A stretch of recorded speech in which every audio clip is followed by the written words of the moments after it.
वाईएम news and योजना Haryana YouTube channel पर आपका बहुत बहुत स्वागत है। उम्मीद आशा व कामना करता हूँ आप सभी भाई बहन ठीक होंगे, बेहतर होंगे। आज 7 मई दिन रविवार, हरियाणा सरकार और हरियाणा के बड़े बड़े धमाके, 5 बड़े बड़े धमाके जिन पर हम विस्तार से चर्चा करेंगे। और आज ये हरियाणा के जितने भी समाचार पत्र हैं उन सभी में ये प्रमुखता से प्रकाशित हुए हैं। हरियाणा प्रदेश सरकार ने नए कानून बनाए। हरियाणा प्रदेश सरकार ने जनता को जो है राहत देते हुए नई पोर्टल की शुरुआत की। और मौसम का क्या मिजाज रहने वाला है, और हरियाणा में एक बहुत बड़ा धमाका आज हरियाणा प्रदेश के अंदर होने जा रहा है, बहुत बड़ा मैं कहूंगा, और इसकी जरूरत थी, ये होना चाहिए था। तो साथियों विस्तार से चर्चा करेंगे। हरियाणा फैमिली आईडी हो, हरियाणा बीपीएल राशन कार्ड हो, हरियाणा व केंद्र सरकार की छोटी बड़ी योजना हो, हरियाणा व केंद्र की छोटी बड़ी अपडेट हो, या फिर हरियाणा का कुछ भी ऐसा हो जिसका लेना देना आपसे हो, जो आपके काम की खबर हो, जो जिसका आपसे कहीं ना कहीं कुछ ना कुछ आपका सरोकार हो, तो साथियों वो सभी अपडेट आपको सबसे पहले सबसे तेज देने का काम करते हैं। चैनल सब्सक्राइब जरूर करें ताकि अधिक हौसला व हिम्मत मिले। सब्सक्रिप्शन एक नंबर होता है जो एक यूट्यूबर को मोटिवेट करने का काम करता है। अब सबसे पहले हम शुरू करते हैं साथियों, प्रदेश में बारिश का जो मामला है। आज भी बारिश जो है होने की आज प्रदेश में आसार है। हरियाणा कृषि विश्वविद्यालय, चौधरी चरण सिंह कृषि विश्वविद्यालय हिसार, उसके अनुसार आज हरियाणा में बारिश के पूरे आसार हैं। दोस्तों फिर जो है तापमान बढ़ने के आसार हैं। हरियाणा में फिलहाल जो मौसम है वो न गर्म है न सर्द है, लेकिन आज की बारिश के बाद मौसम खुलने की संभावना है। और गर्मी जो है, तापमान गर्मी का बढ़ना जो है तय है। तो दोस्तों ये हरियाणा कृषि विश्वविद्यालय के अध्यक्ष डॉक्टर मदन लाल खीचड़ ने 8 मई से 12 मई तक राज्य के ज्यादातर क्षेत्रों में मौसम गर्म, खुशक व गर्म रहने, दिन में तापमान बढ़ने की संभावना जताई है। और आज हवाओं व गरज के साथ साथ जो है बारिश की संभावना जताई है। दूसरा, सीएम साहब ने जो है कल बहुत बड़ी बैठक जो है की थी। 6500 परियोजनाओं की जो जितनी भी घोषणाएं सीएम साहब ने अब तक की है, 8-9 साल के अंदर सीएम साहब ने लगभग 6500 घोषणाएं की है। उनमें से 2200 घोषणाओं पर अभी काम नहीं हुआ। उसको लेकर अधिकारियों को जबरदस्त तरीके से खींचा है और उनको करने का वो दिया है। और कहीं कहीं तो यहाँ पे जो है बिल्कुल भी कार्रवाई ना होने पर, उस काम का शुरू नहीं होने पर कार्रवाई भी अधिकारियों पर जो है प्रदेश सरकार ने की है, सीएम साहब ने की है। एक बात और मैं यहाँ बताते चलूं, सीएम मनोहर लाल एक ऐसे मुख्यमंत्री हैं, यदि स्टेज पे वो रैली पे हैं और मंत्री जो है डिमांड कर रहे हैं सीएम साहब ये भी बंद कर दो जी, ये भी इस क्षेत्र की मांग है जी, ये भी इस क्षेत्र की मांग है, तो उस मंत्री जो है उसकी बेइज्जती कर देता है। सीएम साहब खरे व्यक्ति हैं, बिल्कुल वो साफ मना करता है कि भाई मेरे से नहीं होगा ये काम, जो नहीं होगा साफ मना करता है। हुड्डा साहब, चाहे हुड्डा साहब की तो पूछो मत, चाहे रेलवे स्टेशन हो या फिर वो हवाई जहाज का जो वो है ना, आप घर घर एयरपोर्ट खुलवाने का ऐलान हुड्डा साहब से आप करवा लो। ये सीएम में इसमें फर्क है। या फिर हुड्डा साहब की खासियत भी बहुत है, ऐसा नहीं है। सीएम मनोहर की अपनी एक खासियत है, कुछ कमियां हुड्डा साहब की भी हैं, कुछ कमियां इनकी भी है, तो सभी में कमियां वो होती हैं। मैं ये मनोहर लाल साफ मना करते हैं, मैंने कई जगह देखा है विधायक और मंत्री साफ मना करते हैं, भाई ये घोषणा नहीं होगी, ये चाहे आपकी क्षेत्र की बड़ी है छोटी है उससे मुझे वो नहीं है, लेकिन जो काम हमसे नहीं होगा हम वो नहीं करेंगे, जो काम हमसे होगा हम वो करेंगे। तो ये भी सीएम साहब की अच्छी बात है। हाँ, अब सीएम अगर मनोहर की हम बात करें तो इसके अंदर खामियां भी हैं, ये झुकता नहीं है। और जो है सब ये हरियाणा के अंदर 2 मुख्यमंत्री ऐसे हुए हैं, एक चौधरी ओम प्रकाश चौटाला और एक ये सीएम मनोहर लाल खट्टर, जो कभी झुकते नहीं है। और मुझे लगता है ये ना झुकना बहुत गलत चीज़ मैं मानता हूँ। व्यक्ति को झुकना चाहिए, जहाँ जो है प्रदेश की जनता की आवाज़ रहती है, जहाँ वो रहता है झुकना चाहिए हमेशा। जो है वो एक प्रकार से कहता ना, खड़े रहने या फिर अकड़ने की, इस तरह अकड़ने की जो आदत है वो मुर्दों की होती है। जिंदा व्यक्तियों की जो है अकड़ने की आदत नहीं हुआ करती, जिंदा व्यक्तियों की तो झुकने की आदत हुआ करती है, और झुकना चाहिए।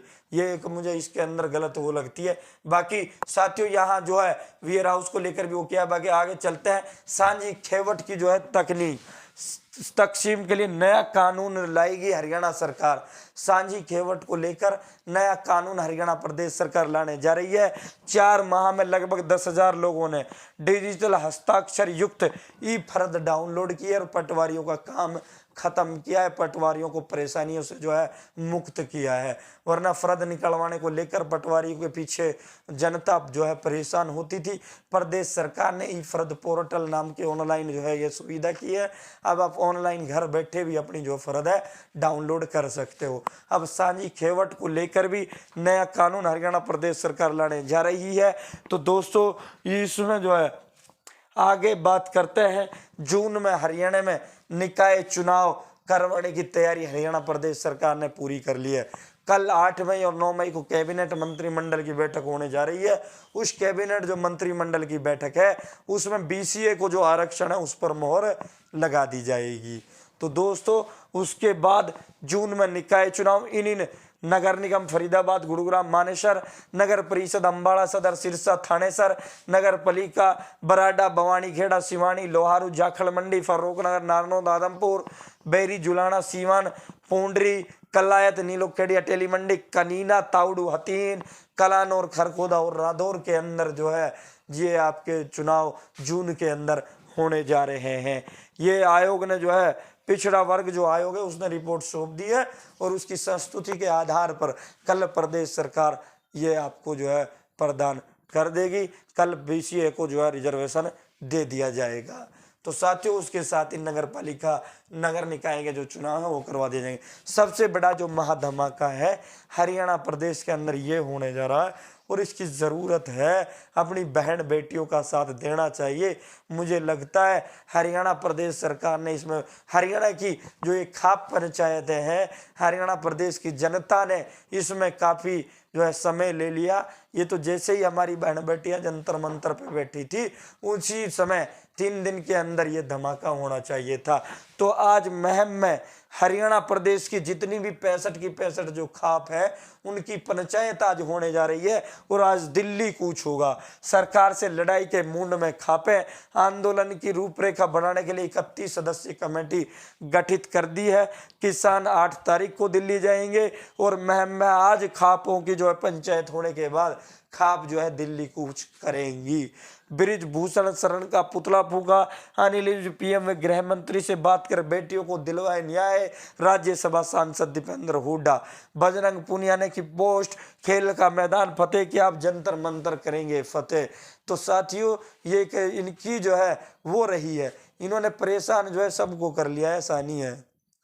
वो एक वो होती है आज जो है आग इनको लग रही है कल आग आपको भी लगेगी ये। लेकिन जिस दिन इनका सब जो है जो ये प्रताड़ित है इकट्ठा हो जाएंगे उस दिन सरकार का बैंड बजना तय है। आंदोलन ही नहीं करने देते। मीडिया की क्रोनोलॉजी आप समझिए, पहले मीडिया से उसको जो है बदनाम करवाया जाता है और अब मैं आपको बता रहा हूँ, आप मेरी बात नोट करना। किसी भी ऐसे व्यक्ति को भेजकर इसमें अपने व्यक्ति को भेजकर राष्ट्र विरोधी नारे लगवाएंगे और फिर जो है इसको बदनाम करने की कोशिश करेंगे। जिस तरह किसान आंदोलन को बदनाम करने की कोशिशें हुई उसी तरह इसको करने की कोशिशें हुई। पॉक्सो है वो एक्ट लगा है, क्यों ब्रिजभूषण शरण सिंह जो है इसको अब तक गिरफ्तार नहीं किया गया? अब तक इसकी गिरफ्तारी होनी चाहिए थी। ये कानून वास्तविकता ये है, भारतीय जनता पार्टी के नेताओं के लिए अलग कानून इसी हिंदुस्तान के अंदर है और अन्य लोगों के लिए अलग कानून इसी हिंदुस्तान के अंदर है। जो नेता नहीं मानता ईडी सीबीआई, अब आपको हम बता रहे हैं भूपेंद्र सिंह हुड्डा, दीपेंद्र सिंह हुड्डा के लिए ईडी सीबीआई बिल्कुल तैयार है। 2024 का चुनाव आने वाला है। पिछली बार भी इन्होंने थोड़ी कार्रवाई की लेकिन इनको लग रहा था आराम से रिपीट हो रहे हैं तो इन्होंने कोई कार्रवाई भूपेंद्र सिंह हुड्डा पर नहीं की। अब की बार 2024 से पहले आप देख लेना, हमारी बात नोट कर लेना, ईडी सीबीआई के दे दनादन छापे पड़ने वाले हैं। कुछ हुड्डा साहब के जो है संबंध मोदी जी से भी अच्छे हैं, इस वजह से भी वो बच निकल जाते हैं। बाकी यहाँ ये जो है ये कानून दोहरा मापदंड ठीक नहीं है। जो मेन स्ट्रीम मीडिया है उसका तो हाल ही बेहाल है। उनका तो वो बहुत बुरा हाल है। मैंने अपने कभी जीवन में मीडिया को इतनी बुरी तरीके से बेइज्जती होते महसूस नहीं देखा। आज कहीं भी ये चले जाएं, सबसे पहले चाहे कोई किसी पार्टी का हो, इनको एक नारा दिया जाता है, वो नारा इनके बारे में बोला जाता है। तो इससे ज़्यादा गिरावट क्या होगी? कोई पत्रकार वो करता है तो उनको वो कर दिया जाता है। बड़े बड़े पत्रकार रहे हैं जिन्हें अंतर्राष्ट्रीय स्तर पर हिंदुस्तान के बड़े बड़े जो है अंतर्राष्ट्रीय वो पत्रकारिता के सम्मान और पत्रकारिता के वो मिले हैं, लेकिन उन्हें दबाया जाता है, उनको वो कर दिया जाता है। तो एक प्रकार से मुझे लगता है ये तानाशाही का दौर है। तानाशाही जो है बहुत जगह ये तानाशाही हरियाणा प्रदेश केंद्र सरकार जो है कर रही है, ये नहीं होना चाहिए। और बृजभूषण शरण सिंह को बहुत जल्द गिरफ्तार कर इनको जल्द से जल्द कड़ी से कड़ी कार्रवाई और सजा देनी चाहिए। तो फिलहाल के लिए इतना ही। बहुत बहुत धन्यवाद। जय हिंद, जय भारत, जय हरियाणा।